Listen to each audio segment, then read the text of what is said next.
What if the famous story of Noah's Ark in the Bible is not entirely original? What if it actually came from a much older civilization? Today we're diving into the fascinating connections between the biblical Great Flood and the ancient Sumerian myths that may have inspired it.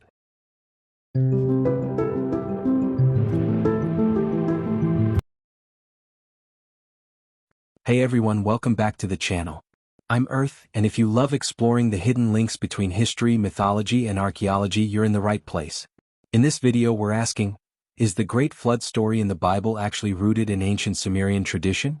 Let's break it down. The biblical account of the Great Flood appears in the book of Genesis.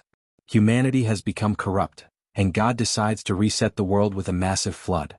Only Noah, a righteous man, is spared along with his family and a pair of each animal.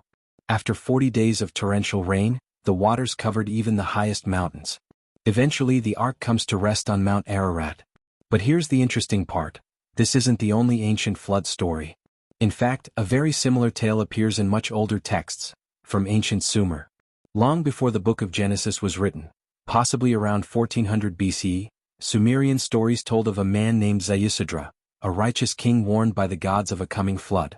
He built a great boat, saved his family and animals, and survived a massive deluge. Sound familiar? The Akkadian and Babylonian versions also include flood heroes, like Utnapishtim in the Epic of Gilgamesh, who also builds an ark. These stories were part of the cultural backdrop in Mesopotamia, where Abraham, the patriarch of Israel, originally came from. In the 1920s, archaeologist Sir Leonard Woolley discovered a thick layer of clay at the site of Ur in modern Iraq, evidence of a massive flood around 2800 BCE.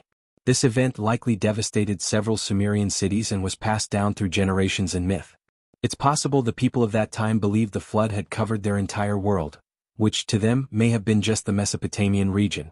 This idea could have evolved into the global flood described in Genesis. Sumerian legends also mention a place called Aratta, a distant land beyond 7 mountains, possibly the same region as Mount Ararat, where Noah's Ark is said to have landed. Later Assyrian texts even describe campaigns through this region, supporting the geographic link. So, is the Great Flood story purely biblical? Not exactly.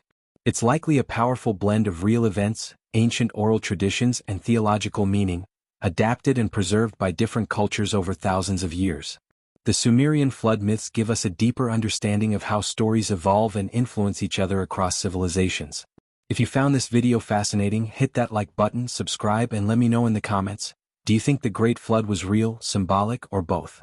I've got more ancient mysteries coming your way, so stay tuned.